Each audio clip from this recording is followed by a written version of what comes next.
Welcome to episode 1 of Ronnie 2K Ruining 2K. My name is Dylan Webb. I'm Parker. And today we are going to discuss episode 1 of how Ronnie 2K is slowly deteriorating 2K. So 2K20 and 2K25, those 2Ks are specifically what we are going to be talking about, and we are going to discuss how the playmaking and the style has slowly gotten worse and worse. So today I'm going to ask Parker a couple questions, and he's going to answer them honestly and truthfully. So Parker, you said the earliest 2K that you played was 2K20? Yes. So 2K20, describe the feelings that you had with 2K20. I actually thought it was a lot of fun. From not playing like any sort of basketball games before, like the older ones on like the 360, I got a PlayStation 4 and I played 2K20 as one of my first games. It was really easy to jump into, like especially in my team and my player. I remember jumping in, you get like Galaxy Opals, which are the highest rarity cards.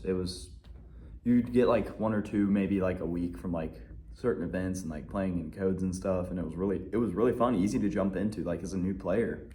Where it's like now it's like, if you're playing right now, it's just kind of hard to jump into. So you said the latest one that you've played was 2K23? 23, yeah. So describe 2K23 compared to 2K20. I would say I remember starting up, I got it a week after everybody else, like after it came out. I remember playing like 95 overalls in like the park, and it just ruined the experience. It was just hard to play, hard to get into as a new player starting late, like some of these other games. Like 20, it was fun. 23, it was just, again, really hard to jump into if you like started even a week late. You had to start from the get-go to like have fun with it. So you would say a lot of it was the skill matchup was not very well played out. And there were a lot of cheaters in the game too. Like people were using like Zims and stuff. It was just not fun. So a lot of people say that the 2K16 through 18 to 19 era was actually some of the best 2K.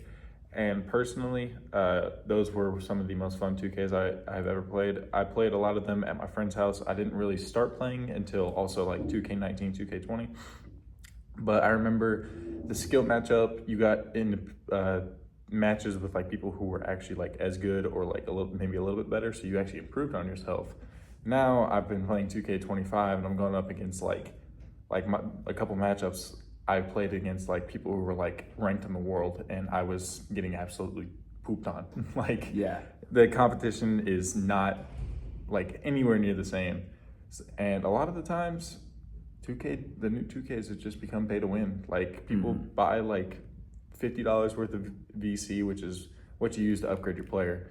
And like when I first got on, I think I played like 2 weeks after it came out, and I was going against people who were 99 overall, which was like the highest overall, and then who were like level 40, had like all this stuff, and I was a little 60 overall, which is what you start out at, and I was getting destroyed. So and a lot of people say that the way that the game is actually played has changed over the years. So how can you relate 2K20 to 2K23?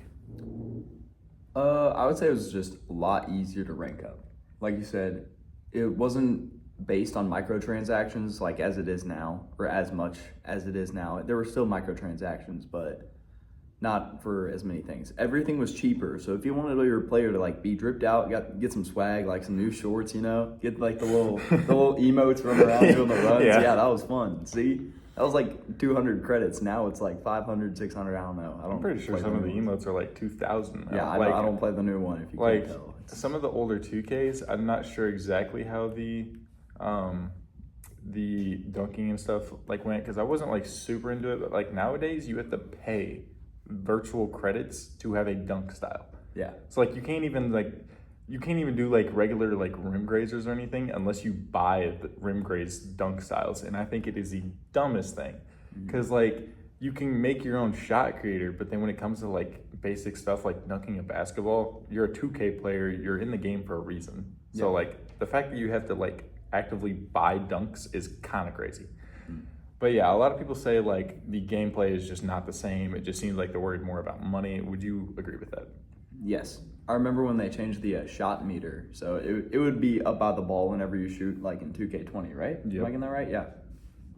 And they changed it to the little circle under the player, and it was just awful for me to shoot. I couldn't shoot the ball. I remember like what I did, I actually turned the meter off and just got the timing from hands and stuff. That's what a lot of people do nowadays because the shot meter is so inconsistent.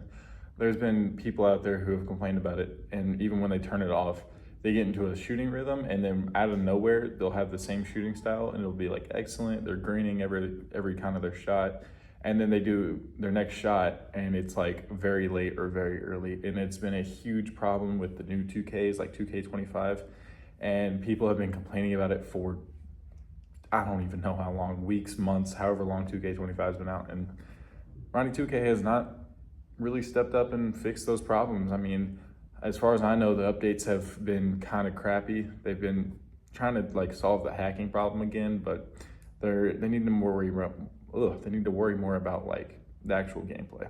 Yeah, I agree. So I think that concludes episode 1 of why Ronnie 2K is slowly deteriorating 2K. Hope y'all enjoyed. Tune Thank in you. for episode 2 and 3. Bye.